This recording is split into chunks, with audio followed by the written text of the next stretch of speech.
Call this council to meeting to order at 6 p.m. Computer time, not wall time again. Motion for adoption of the minutes.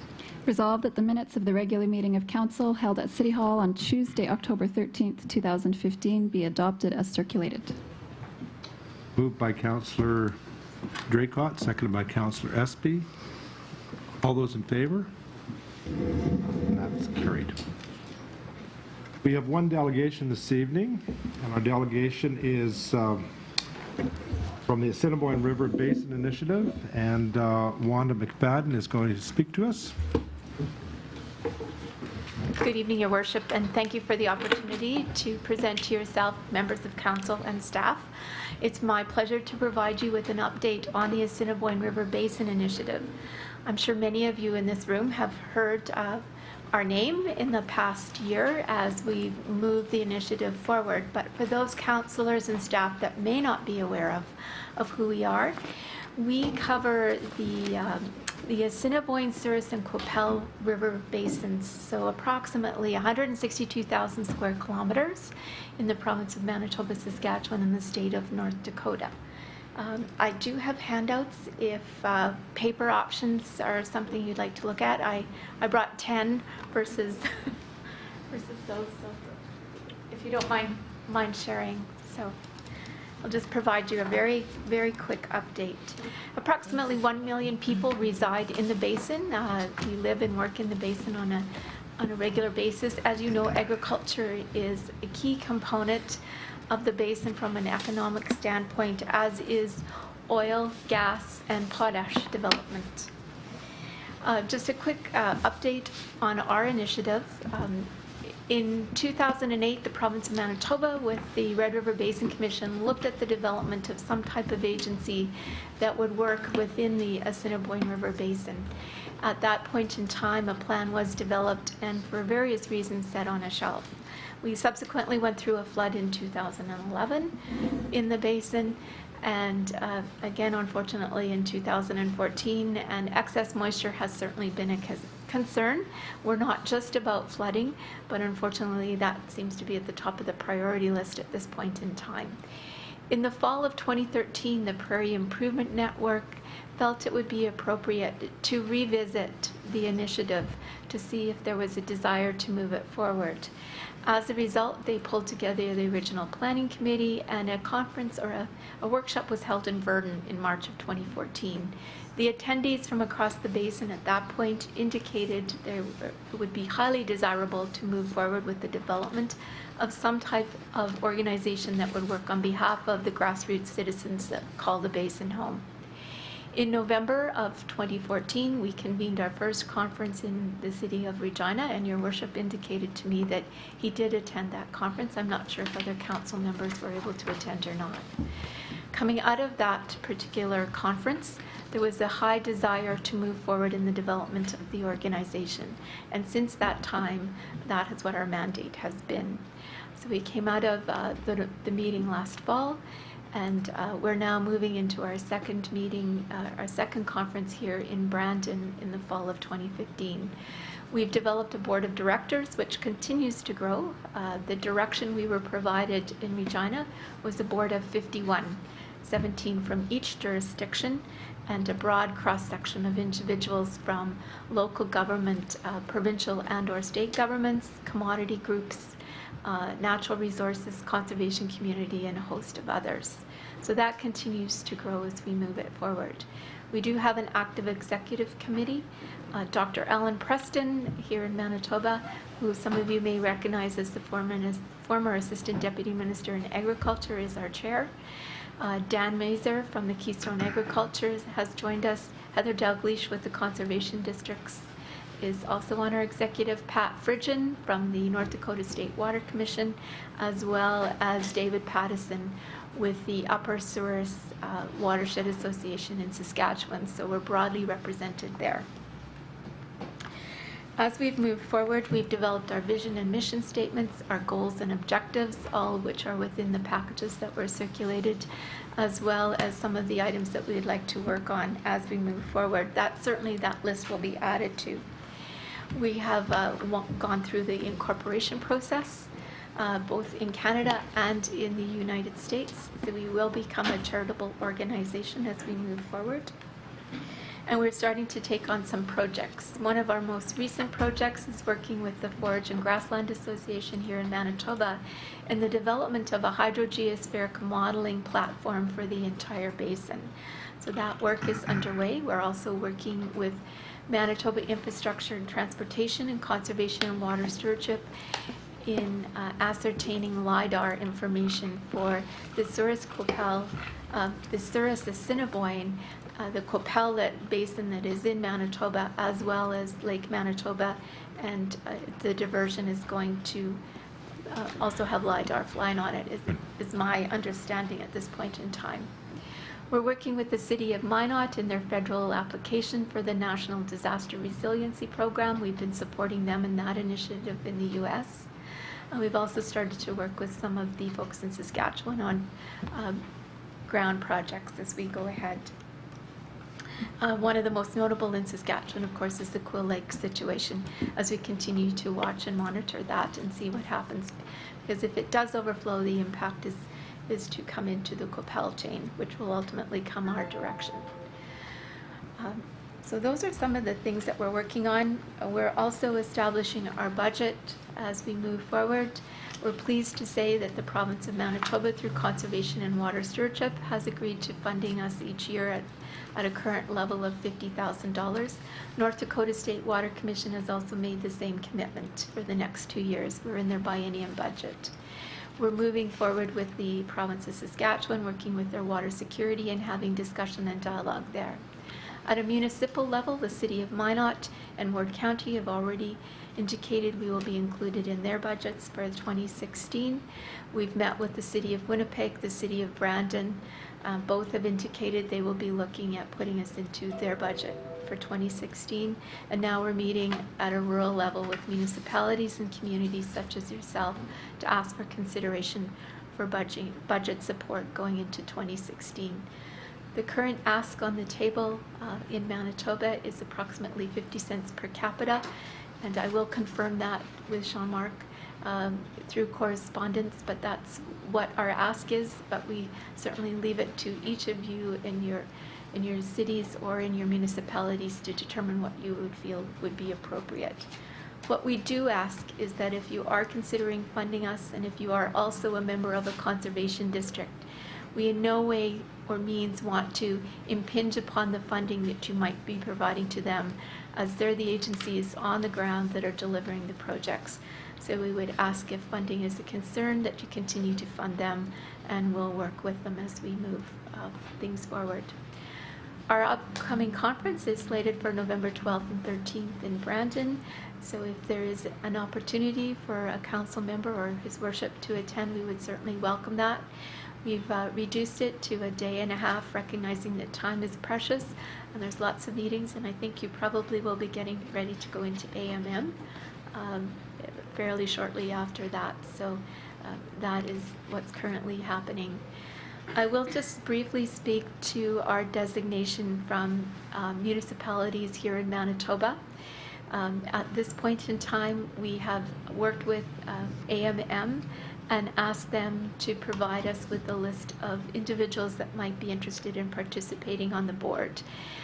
The RM of Portage, Cam Blight, is on our board of directors, as is Rick Plaisir from Oak Lake, from the Sifton municipality. Jeff McConnell from the town of Verdun is also engaged, as well as Dwayne Clark, and Delmer Knott has been named as his alternate from the municipality of St. Francis Xavier. Tom Mollert, who was on the original planning committee from the municipality of Hamiota, is also engaged. And we have many individuals that wear multiple hats, as many of you do in this room. For example, Heather Dalgleish, who is the Reeve of Cornwallis, but is also the president of MCDA, sits on the board. So we have a broad representation at that level. So that's very quick, but I know time is precious, and I've certainly entertained any questions. Questions from councillor?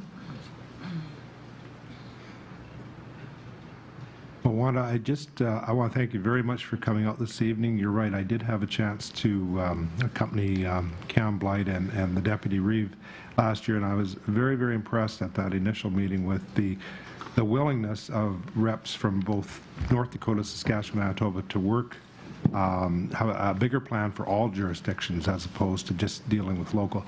It was also an eye-opening to see the damage that occurred in those other two jurisdictions. We were kind of focused on what was happening here at the time. So. The City of Minot this year has agreed, they will be doing a presentation at the conference, and it is quite touching because they're reflecting on the flood that so impacted their city, and now the steps that they're taking to rebuild. I mean, there was thousands of people displaced in that particular flood, so it's interesting to watch that and then to hear their story and the steps that they're taking to mitigate that happening again. Okay. Well, thank you very much again for coming out this evening. Thank you, and if at any time there's any questions for council, please do not hesitate to contact myself, or if anyone in the Public Works Department or Planning Department would like to meet with us. We're more than open to doing that and answering any questions that you might have, as well as engaging you in projects or entertaining projects. One of the big things we'll be doing is a coordinated action plan for the basin. That will be developed by the grassroots individual, and that will in essence become our business plan. So we will be seeking information from each municipality with respect to that and looking at hosting public meetings as we move forward. Thank you. Okay, thank you.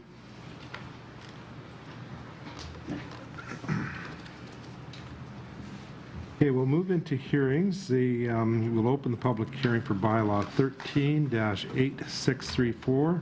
This is rezoning NestNet PC 57-15- at 633 and 635 Dufferin Avenue East.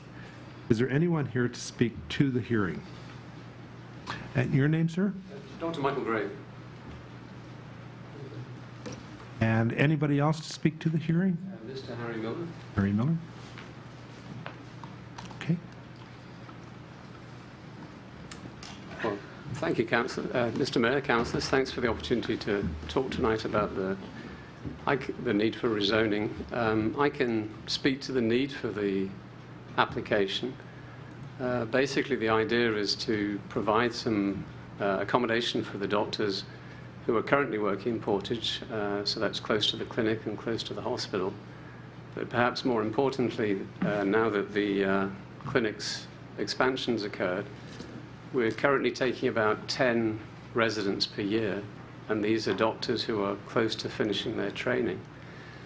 And the idea is that if we can provide an environment in Portage that's enjoyable for them, and particularly when they have accommodation, they tend to enjoy their stays in their residences much more. There's a very good likelihood that these people return to Portage. So in essence, what we're trying to do is make an environment where the doctors that are close to their completion of training come back to Portage because they've enjoyed their time here, both in terms of the accommodation that's available to them and also the experiences they get both at the new clinic and also at the hospital. Currently, there are 4 doctors who stay at the current accommodation, and these are doctors that sort of live in Winnipeg, and previously they've been staying in some of the accommodations that are available here, but it's for them to have an apartment just across the block from the hospital and across from the clinic makes their lives much easier. But more importantly, when the residents come out here, I think we can persuade a lot of them to come back if they have an enjoyable time here. So that was the need for the accommodation. If you have any questions about the building itself, and the architect is here, we've been very meticulous in trying to make the development in the sort of blend in with the area that's there. So I've talked to some of the neighbours about it, and they're quite enthusiastic about the development, as they see it as probably enhancing the area. And the neighbours I've spoken to are actually quite enthusiastic about the development. If you want to talk to Mr. Miller, he can or if you have any Okay, questions. Before that, were there any questions from council for Dr. Gray?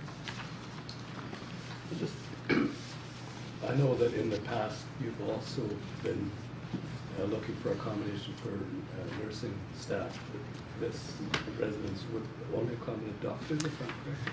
I mean, that was the idea at the moment, is for the student physicians, but I mean, it's potentially open to any of the healthcare staff that wish to stay. And occasionally there's been times where overnight nurses who do locums are not able to get back to Winnipeg because the road is closed, and that's an option as well. That they have an area where they can stay and not have to drive back in all sorts of inclement weather back to Winnipeg. So it's a possibility, yeah. Okay, thank you.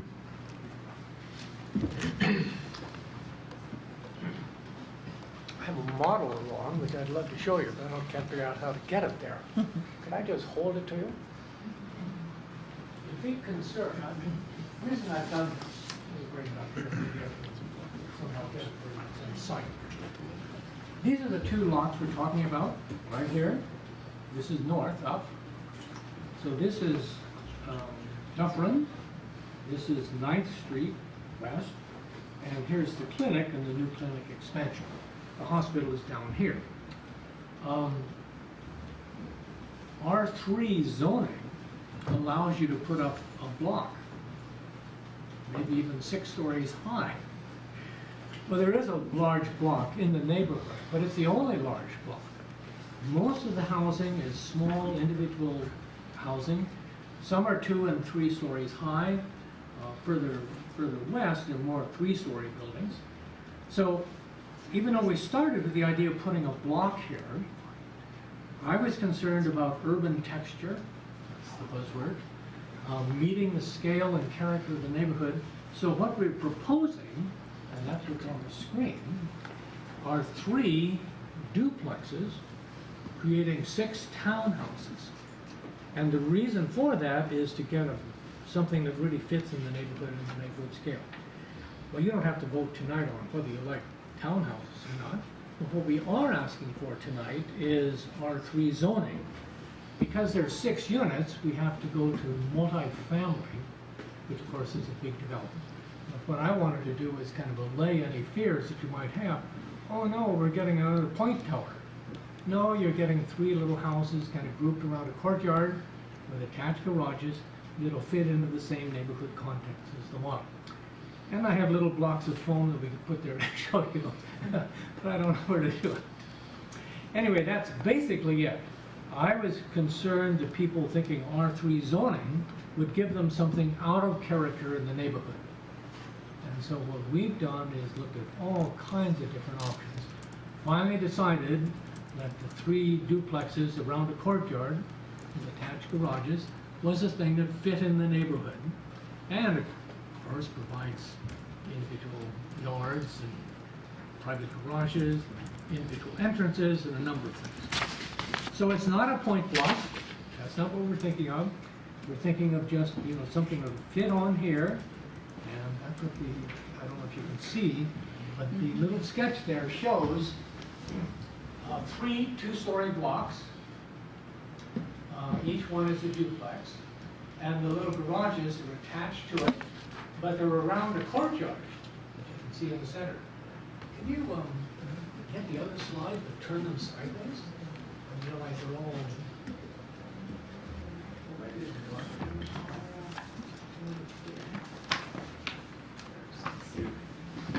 I think if you considered the question of whether there's enough parking space in there. Well, we've got 6 parking spots for 6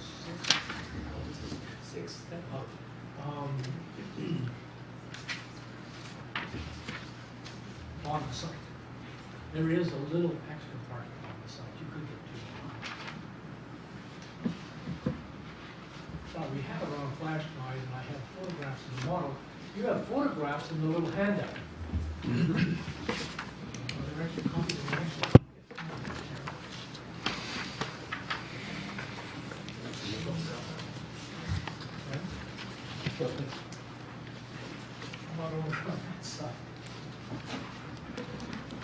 There we are. We've got the photographs up there.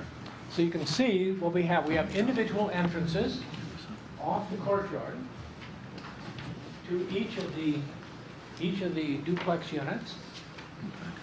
The two-story duplexes are here. There's one at the street, and then the other was further west. And then the garages are attached. One here, and I think if you look at some of the other slides, you'll find the other garages. So that's the view from across the street. This is the view from the corner of the intersection. This is the view from Dufferin, looking back. Over on your left would be the clinic. So there's a garage tucked in here. There are already curb cuts in those locations where we're wanting to put garages. This one here, yeah.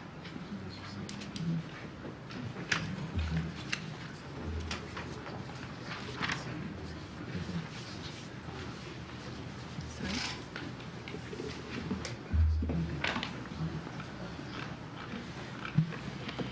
I have one final thing to say, I guess. Because we're going up, or it's not, because we're going sideways instead of going up, we cover a lot of groundwork this way. If you build a point block with 6 apartments in it, it would just come straight up, 2 on each floor, and so you'd have more kind of yard space or free open space. We're using the yard space efficiently and so forth, but because it's not vertical but horizontal, it pushes the boundaries of the setbacks. And so we'll probably be back in about a month after Canal arranges it, asking for setback variances. Are there any questions from council for Mr. Miller? Mr. Miller, can I just get the name of your firm? Yes, it's 654 1951 Manitoba. Sorry about that. That's okay. Yeah. You got that? Okay. So no questions? Okay. Resolved that the public hearing for bylaw 13-8634 rezoning NestNet PC 57-15 known as 633 and 635 Dufferin Avenue East and legally described as Lot 7980 and portion of Lot 81 Block 6 Plan 102 Parish of Portage la Prairie now be closed, and I so move. Moved by Councillor Dreger, seconded by Councillor Buds. All those in favor of the motion? That's carried. The property in question is presently zoned R1, and NestNet, the applicants, wish to rezone it to R3. And as we've heard this evening, they've seemed very diligent in ensuring that the building that they are planning to put there respects all the criteria as outlined by the Portage la Prairie Development Plan. This application has been circulated to the various city departments with no concerns being expressed. And the application has been advertised in the Daily Graphic for 2 consecutive weeks, circulated to the province, and public notices have been sent to all owners of property within a 100-meter radius of the proposed development as per Section 168 of the Planning Act. First reading of this bylaw was given on September 14th to commence the process of the Planning Act considering this application, and as of this writing, we have not received written objections to the proposed rezoning scheme. No concerns were received from government agencies. Community and regional planning support this amendment. Therefore, it is the recommendation that the Council of the City of Portage la Prairie approve the application to rezone the land known as 633 and 635 Dufferin Avenue East and legally described as Lot 7980, portion of Lot 81, Block 6, Plan 102, Parish of Portage la Prairie from R1 Residential Single Family to R3 Residential Multifamily, and that bylaw number 15-8634 be read a second time, and I so move. Moved by Councillor Dreger, seconded by Councillor Espy. Any comments or questions on the motion? Okay. All those in favor of the motion? And that's carried. And that bylaw 15-8634 be read a third time, finally passed, signed, and sealed, and I so move.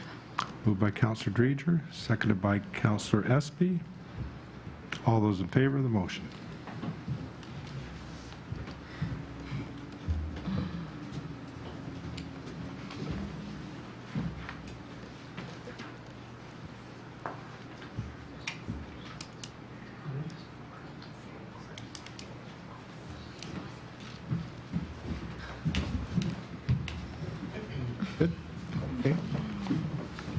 Okay, we'll open the public hearing for variation PC 66-15. This is for Boston Pizza, Lovett Signs and Neon, Inc.,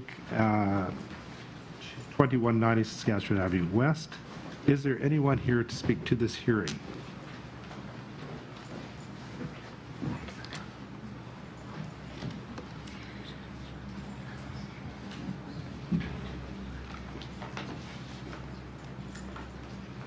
Okay.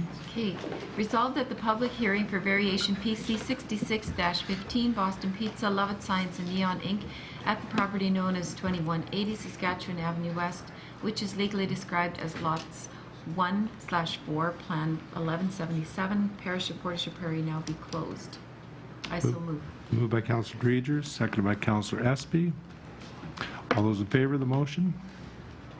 And that's carried. Lovett Signs and Neon Inc. are applying for a variation order to allow the sign requirement of 6 square meters to be increased to 21.76 square meters. The application was in process, but applicants have since installed the signage. The building is in an Avenue Commercial Zone, and the application has been circulated to various city departments with no concerns, and public notices have been sent to all property owners within a 100-meter radius.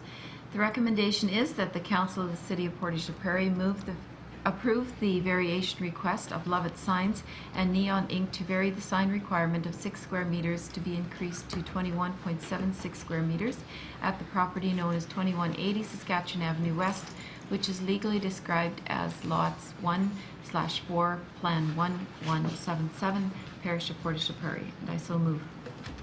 Moved by Councillor Dreger, seconded by Councillor Espy. Any questions or comments on the motion? All those in favor of the motion? And that's carried. That's it for hearings. We'll move into committees. Finance, Legislative, and Property Committee. Councillor Buds. I have nothing to report in our council meeting tonight. Yes, I know it's a surprise, but wait for committee. Okay. Lots in committee. Okay, thank you. City Planning and Economic Development. Councillor Dreger, please. I as well have nothing to report this evening. Okay, thank you. Public Safety Committee, Councillor Fraze, please. Thank you, Your Worship. The Public Safety Committee has nothing to report tonight. The Waterworks Committee, Councillor Wall, please. Yes, Your Worship. This is for information only. I believe we did touch on this at committee last week, but at the recent Western Canada Water Association conference in Winnipeg, Michael Sandney, manager of the Water Treatment Division, received the H.M. Bailey Award, and we'd like to take this occasion to congratulate Mike on that. The Western Canada Water H.M. Bailey Award was established in 1959 to acknowledge long, faithful, and meritorious service in the field of public water and wastewater works.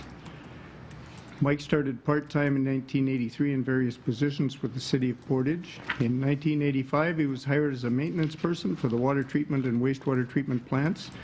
He became a water treatment plant operator in 1988 and has since acquired the highest level of water treatment operator certification at level 4 and water distribution operator certification level 2. In 2004, Mike was promoted to the position of Water Treatment Division Foreman, and in 2013, promoted to Water Treatment Division Manager. So, again, congratulations to Mike. Thank you, Councillor Wall. Transportation Committee, Councillor Draycott, please. Thank you, Your Worship. This evening we do have for information Household Hazardous Waste Day that was held earlier in the fall in September. We did go through this during committee last time we met, but just some different items that were identified as flammable, corrosive, reactive, or poisonous, such as old paints, strippers, antifreezes, household cleaners, and such. The public were able to take that over to operations on that date to get rid of that waste from their house. There's a good indication of what was brought in. We did have a few less vehicles in this time around, but the amount of waste that was brought in was slightly higher. So thank you again for operations for having that day available to the public. The second item this evening is bylaw number 15-8637, school zone signage and school zone loading zones. This is amends to traffic bylaw 01-8105, first reading. On August 11, 2014, City Council amended the traffic bylaw to include school speed zones and to amend the traffic sign directory accordingly. Signage was placed as directed. It has since been determined that some signage needs to be moved as school speed zones begin and end in different locations when traveling in opposite directions. The recommended sign placement revisions are listed there for everybody. Going forward, changes to no parking, loading, and bus loading zones are also have been brought to council. Concerns have been raised regarding traffic and parking in Fort Lorraine, North Memorial School, Wee World daycare areas. Bylaw Enforcement and Operations Department, school board staff, RCMP, and emergency services were consulted. At Fort Lorraine School, the traffic bylaw currently indicates no parking, bus loading zone only on the east side of 13th Street Northwest between Gigot and Saskatchewan Avenue, and a no parking area on the east side of 13th Street Northwest between Gigot Avenue and Saskatchewan Avenue, as well as the west side of 12th Street Northwest between Gigot Avenue and Saskatchewan Avenue. It has been suggested to move the bus loading area to the south side of Gigot Avenue between 12th Street Northwest and 13th Street Northwest. Times on the sign would remain as they currently are, from 8 a.m. to 9 a.m. and from 3 to 4 p.m. Regarding North Memorial School, some parents stop in the traveling lane on the north side of 6th Avenue to let their children out. This is an education and enforcement issue. The traffic bylaw shows a no parking, bus loading only zone on the west side of 4th Street Northeast from 8:30 to 9:30 a.m. and 3 to 4:30 p.m. Buses do not load there, therefore that zone can be removed from the traffic bylaw. With respect to Wee World Daycare, vehicles stop in a no stopping area on the east side of 3rd Street Northeast, north of 6th Avenue, in order to drop off and pick up children. The manager of the daycare indicated that an additional loading area would be beneficial. The traffic bylaw currently specifies a no parking area on the north side of 6th Avenue between 3rd Street Northeast and Westco Drive, as well as the south side from 6th Avenue to 3rd Street Northeast to 4th Street Northeast. 6th Avenue has a 3.75 meter wide traveling lane in the westbound direction, and the eastbound direction has a traveling lane and a parking lane from 4th Street East. It is the opinion of the Director of Operations that the no parking zone on the south side of 6th Avenue across from the daycare could be reduced to a 10-meter no parking zone from 3rd Street Northeast to the east. It is the recommendation that the Council of City of Portage La Prairie authorize the following by giving bylaw 15-8637 first reading. The relocation of school speed zone signage as specified in the report, and the relocation of a no parking school bus loading zone no parking school bus loading only zone, from east side of 3rd Street Northwest between Gigot and Saskatchewan Avenue to the south side of Gigot Avenue between 12th Street Northwest and 13th Street Northwest. The removal of the no parking bus loading only zone on the west side of 4th Street Northeast, and the revision of the parking restriction on the south side of 6th Avenue to a no parking zone from 3rd Street Northeast to a point of 10 meters to the east. And I so move. Moved by Councillor Draycott, seconded by Councillor Wall. Any questions or comments on the motion? All those in favor of the motion? And that's carried. Anything further from transportation? That is everything this evening. Thank you. Community Services report. Councillor Espy, please. Thank you, Worship. I have nothing to report. Thank you. We have no deferred business, no new business, no old business.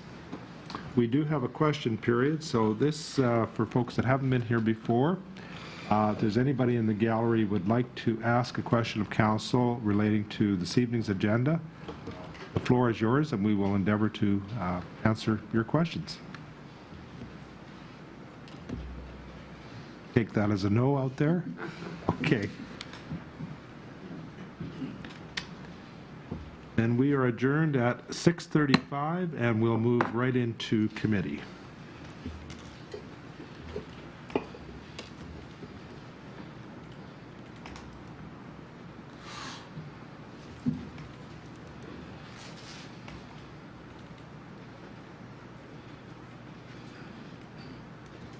good to go. Councillor Buds.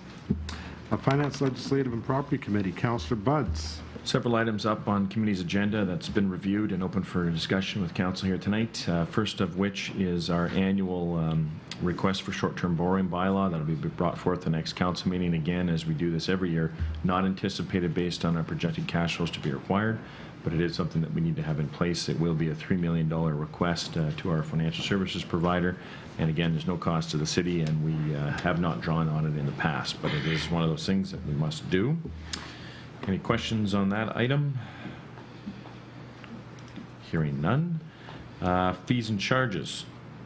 So again, every year we go through the process of reviewing our fees and charges in all areas to see if we're keeping up with market, comparing it to other municipalities and their own cost of living adjustments and CPI increases. So there is some changes. They've been highlighted by administration on the areas of public safety and the operations. Primarily, there's a lot of changes to operations of our cemeteries and some of the costs related to opening and closing of graves, etc.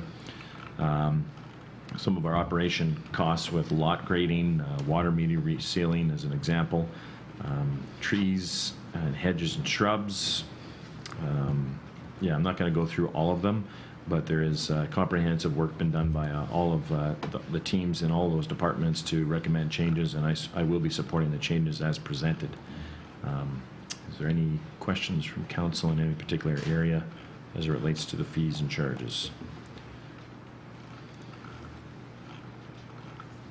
Okay.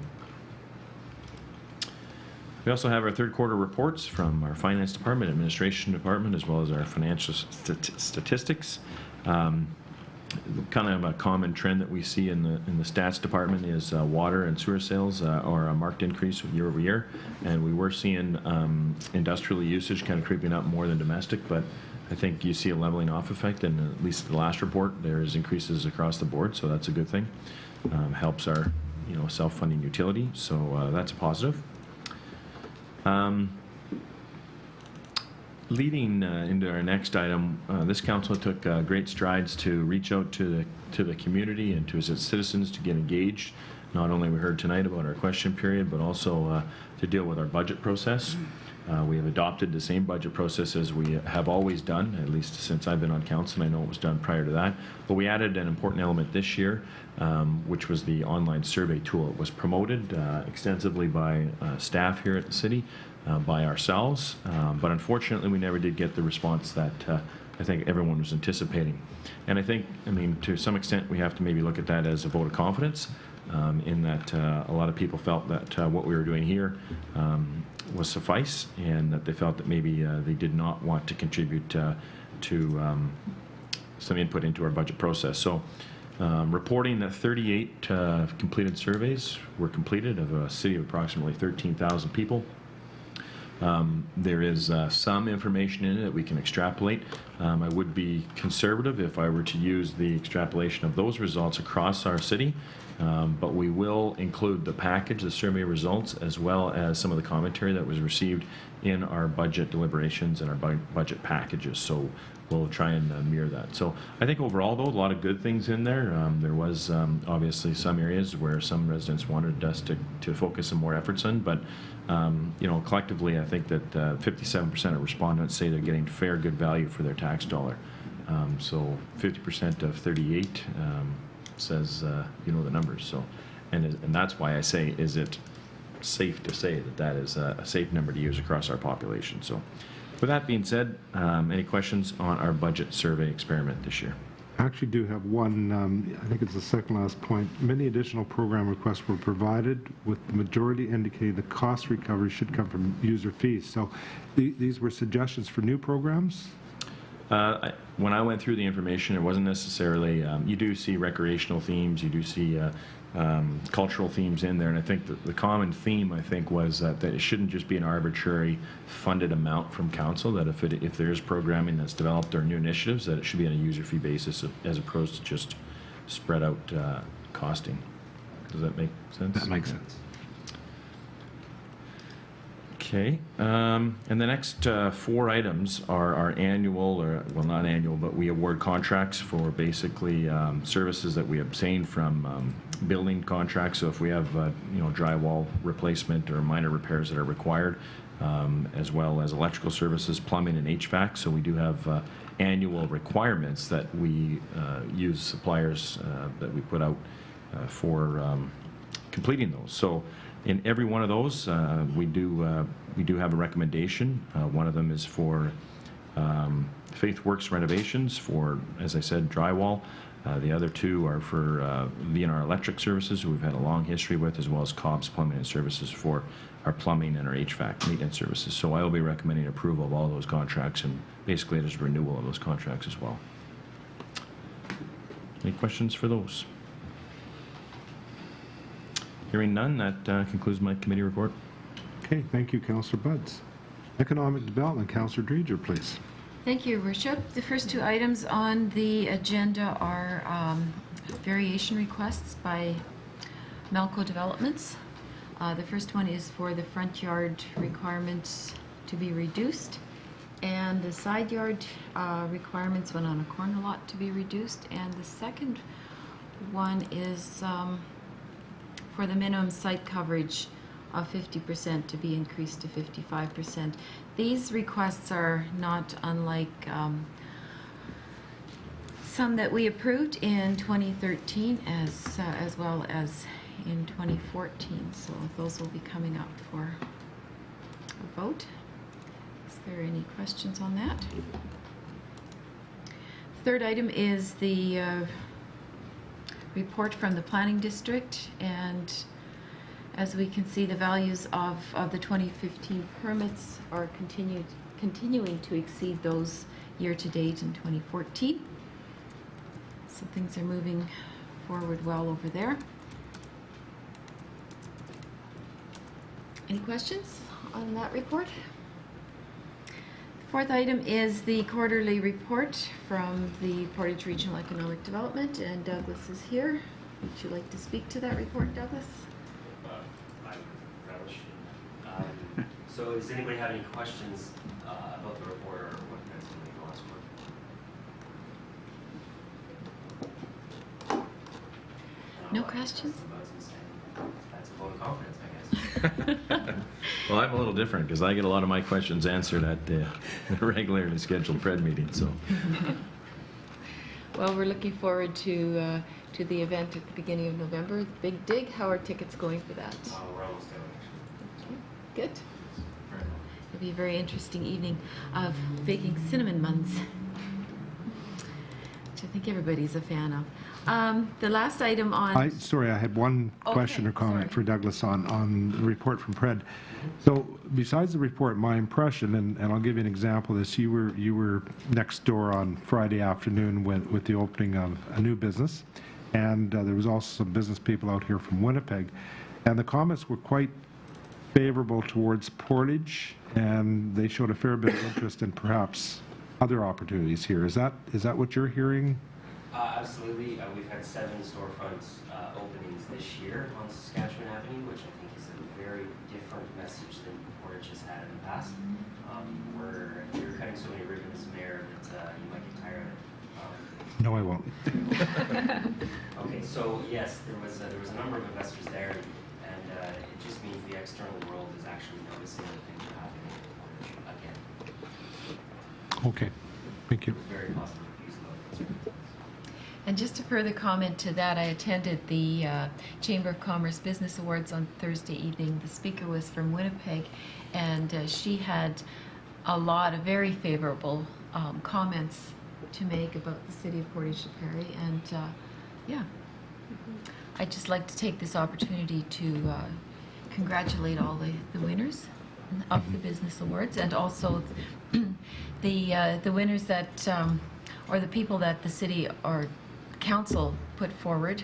Most of those names, I believe, also won an award. Terry Todd, and there's a few others that I can't remember off the top of my head. Travis Foster. Travis Foster, right, yes, yeah, so it was a good evening, very positive. I was just wondering if you were going to highlight the recognition that the city got in your attendance at a conference recently. Oh, would you like me to speak to that? Well, as Pred councillors, again, we hear about Okay. it, but the rest of council does not hear about it necessarily.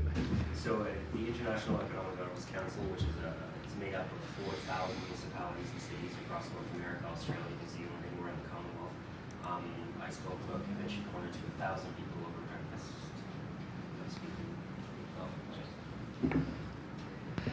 So yes, 1,000 people heard about what's happening in Portage Perry from all over the world. So lots of handshakes on behalf of the city. So. Putting Portage on the map. All right, if there's no other questions for Douglas, we'll move on to the last item, which is a rezoning application by CHB Developments, Inc. And we gave first reading to this at the end of September, and this will be coming up for second and third reading.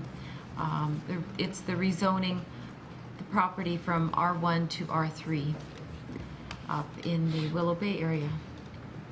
Is there any questions about this? If not, that concludes my report. Thank you, Councillor Drager. Public Safety Committee, Councillor Fraze, please. Excuse me. Thank you, Your Worship. All that the Public Safety Committee has tonight is third quarter reports from our public safety agencies, one from the Fire Department, which lists, again, a long series of involvements the Fire Department has with the city on an ongoing basis, not only at a time of a crisis, but for training purposes and so on. So I encourage you all to have a look at that report. It also shows a slight increase in the number of calls over the same period last year. I don't believe it's anything alarming, but there is a bit of an increase in number of calls or the activity. There's another report from bylaw enforcement, which notes a fairly steady level of activity in regards to the animals in our city. Just a note that I picked up from the report is that this is the second year now with no euthanization of animals in our shelters, so that's a credit to the efforts that bylaw officers are putting to place those animals in either no-kill shelters or return to their owners or deal with them in humane ways. The third quarter report from the RCMP likewise has no alarming statistics. There's some up and some down, but overall pretty steady as it's going, so good commendation to the RCMP for the good job they're doing. And we'll look in more detail at some of those reports next time. That concludes my report for tonight. Now, there is an item about bicycle licenses. That will be coming up, yeah.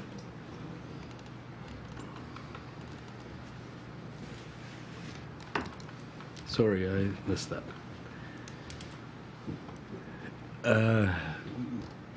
With the increased amount of attention given to active transportation and the bike paths we've built, there's probably an increasing need for regulating some of the bike traffic on our streets and byways. So we are looking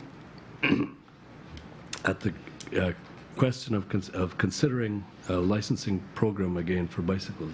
I'm not currently aware of when we last did that in the city, maybe. The last time we issued licenses was in 1988, and I think they were given away in the last year or two. I think that was in the report. Now, this came to council. I had a call from a mother of a person whose bicycle had been stolen, and he was quite upset, and she asked me about bicycle licenses, and she said, would you please take it to council for discussion? So I asked admin to do the background check on it. Would there be any, is this a way of reducing bicycle thefts? That's really what the task focused on. And so we've got some information in here. Yeah, I don't think it was anything in terms of the city's desire to have better controls over the bikes as it relates to active transportation. I think this was a singular item, and as far as I'm concerned, I'm not sure it should even be brought to council.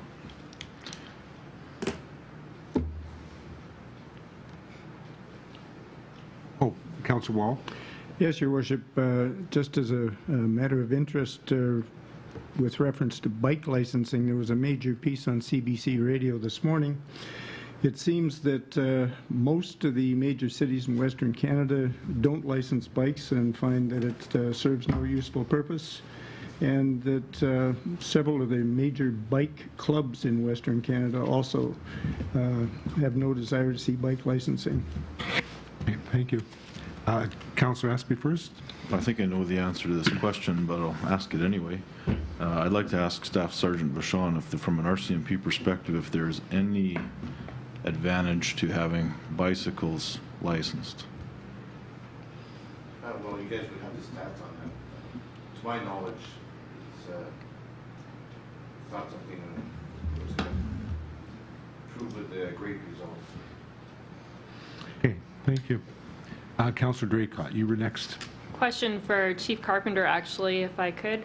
Fire department is where a lot of the bikes do go that are recovered and from stolen or found bicycles. Does the fire department keep a list of serial numbers in a paper log that they don't have to go looking through the bikes themselves for people who have lost a bike or had one stolen? Yeah, that's correct. We get all the description of the bike, the serial number, and we transport it down to Kelly's shed, down to operations where it's stored for a year. So therefore, if somebody happens to lose their bike this month, we don't go and sell it the next month. We keep it, so it gives them an opportunity to reclaim that bike.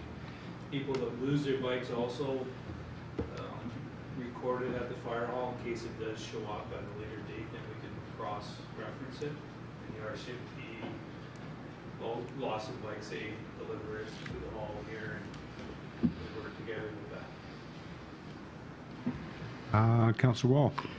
Yes, Your Worship. It seems that the only advantage that I've heard of in licensing bicycles is that people don't have to keep track of their own serial numbers, that the city would do that for them, and therefore there's a record when their bike is stolen. So I think folks could just as easily write that number down at home.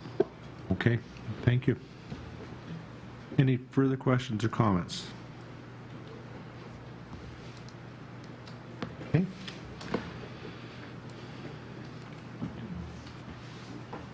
So that concludes your reports, Councillor Fraze. Thank you.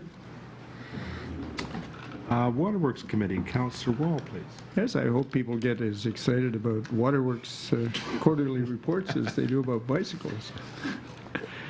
We have third quarter reports from the Wastewater Treatment Division, the Waterworks Department, and the Water Treatment Division. Just a couple of things to note. The Wastewater Treatment Division, they've been unable to do inspections on the SBR basins for the last couple of years because of heavy loads from industry, and that's been a little bit of a problem. It's unable to shut down a quarter of the system at a time to do those inspections, so they're hoping to be able to do those in the spring, planning on that now. Waterworks, there have been half a dozen water main breaks in the last quarter and half a dozen sewer breaks. Those have all been repaired. And at the water treatment plant, the engineering study into organics in drinking water is ongoing. Any questions? I have a question unrelated to your report, if that's okay, Councillor Wall. Oh, I'll try to answer it. I was reading some of the management minutes. We are nearing the end of our completion of the SPR pumping station and some of our contractual agreements with the service providers. I'm just wondering if we could get an update from yourself or Kelly in terms of where we're at with that. And I know, at least from my chair, there were several instances where we were dealing with overrun after overrun. Or where are we at, and are we content where we're at? And to my knowledge, I think most of the deficiencies have been looked after and things are almost wrapped up, but I'll let Kelly answer that. Yeah, there's a few items that are under warranty, warranty repairs or warranty work that have to be completed yet, and a final inspection of the station. So we have to take the station down and go inside and take a look at it. We're just waiting for the contractor to coordinate that. And will that represent a disruption of much service? Well, we do have to accommodate, but yeah, we have to bypass, no, not bypass, but we have to operate the old station and shut down flow as much as we can from industry. So we're making some accommodations. So it takes some planning. Okay, any further questions for Councillor Wall? Okay, thank you, Councillor Wall. Transportation Committee, Councillor Draycott, please. Thank you, Your Worship. First item for Transportation Committee this evening is the third quarter reports. We have both the engineering report and the transportation division in there so that everybody can peruse just what's been going on. Busy season, third quarter is for both of those departments, so good to see that wrapping up. And then the second item that we have is bylaw 15-8637 school zone signage and school loading zones, and the amendments to traffic bylaw 018105, second and third reading coming back to council. Okay, thank you, Councillor Draycott. Community Services Committee, Councillor Espy, please. Thank you, Your Worship. I have third quarter reports, the first one being that of the Youth Councillor, and at this time I'd like to invite Councillor Hillman to speak to that. Okay, thank you, Councillor Espy. So the third quarter for... Your microphone? Oh, great.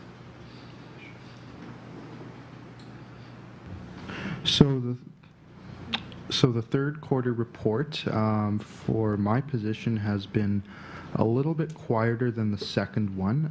In July, my main item was on July 17th from 6 p.m. to 9 p.m., and that was Youth Swim Days.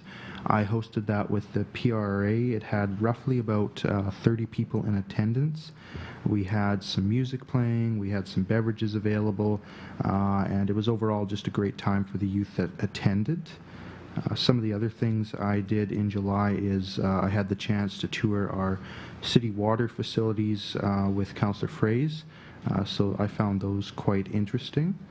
I also worked with nonprofit groups such as PCRC and the United Way on an event that I hosted with PCRC in August. So moving into August, there was a lot of budget talks. To prepare, I prepared my own budget, which will go to budget deliberations, and I hosted Connecting Community or Family Fun Day with PCRC and a number of nonprofit organizations on August 12th, and that was held at Red River College from 6 to 8 p.m. It was amazing successfully. It had over 200 people in attendance, and a lot of hard work from all the organizations was put in, so it was a great night. Going into September, there was a lot of planning for the rest of the year and even for the new year in September, and I'm happy to say that I finished most of that.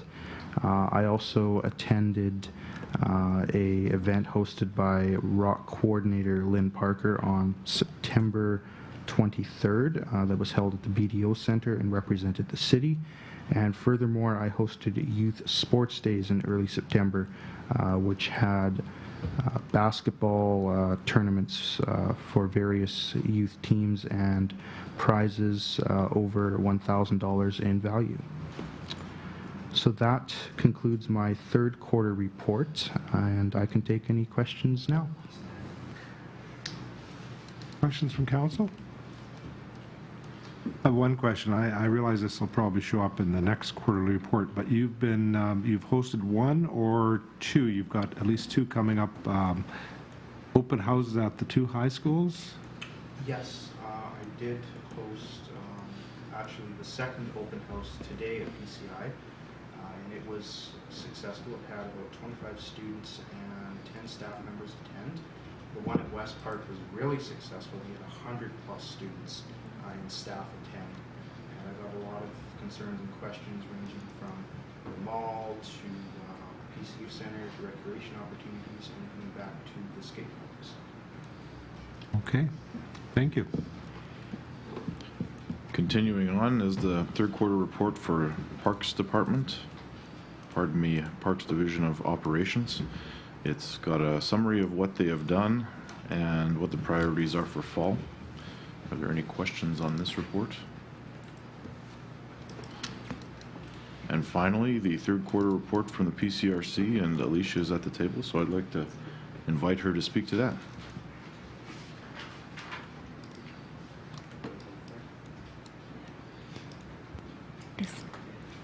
So some of the big things over the last quarter, of course, we partnered with the youth counselor on connecting communities, and I'll echo his sentiments that it was a huge success. Number of people out there in a really wide range. Like we had everything from toddlers to seniors, and I know for us, I think it was one of the best events for really hitting on that broad range of participation. So that was great. We did our Sharing Our World event in September, and that's a multicultural event. A number of counselors were able to attend and volunteer at that. Our numbers were down this year. We had to change the time of year due to some previous commitments, but we had about 500 people out, and 16 different cultural groups. The day involved over 100 volunteers making that happen. So that's always really cool to see what cultures are in our community.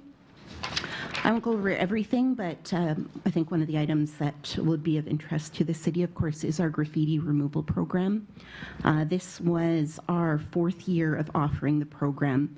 We kick off every year with a graffiti audit, so our summer students go out and over the summer they actually go up and down back lanes and front lanes as well, and count the amount of incidences of graffiti that are out there. So in our very first year, there was over 300 incidences of graffiti, and at the beginning of this year, it was down to 157. So it's definitely been some movement. But of course, I'm hoping to get down to 0 graffiti. And what we're finding now is businesses have really, they've loved the program. Businesses have really picked up on the program. They're going to use it. So in 2012, there were 74 incidences. And then this year, we started out the year with 30. We were able to clean off 17 of those through our program. So there are still some standing out there. For the most part, they're on vacant buildings that we're unable to get a hold of the property owner, or there are some surfaces that our program, we only paint over, and we only do heights that our summer students can reach with a 2-step ladder.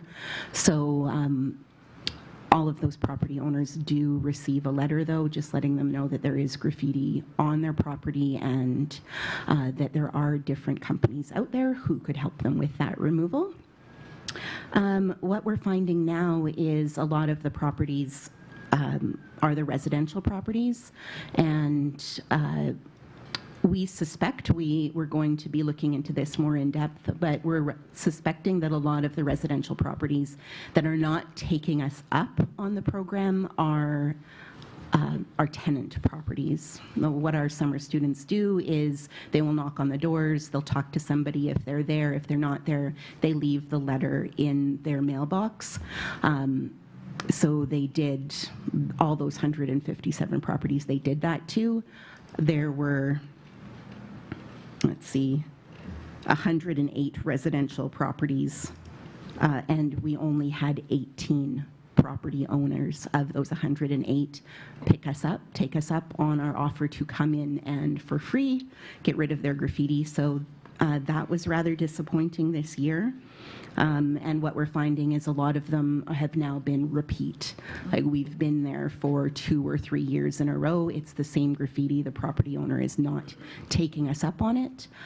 So we are planning before the spring to be working more closely with the bylaw officer, making sure that we're passing on our information to them and working together. We do know that a lot of those properties may be known to them as well. The graffiti is in several cases not the only issue on that property as well.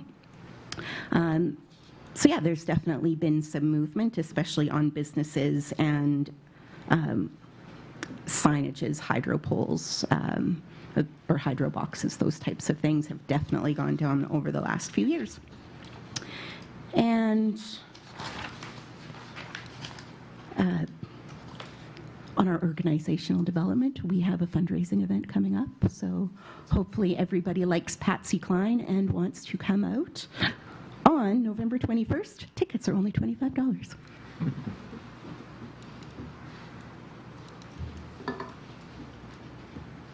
Well, that's exciting. I thought she was dead, but that's very exciting. I'm a big fan. And that concludes my report. Okay, any questions for Councillor Aspey? None? Okay. Well, we are adjourned at 7:06 p.m.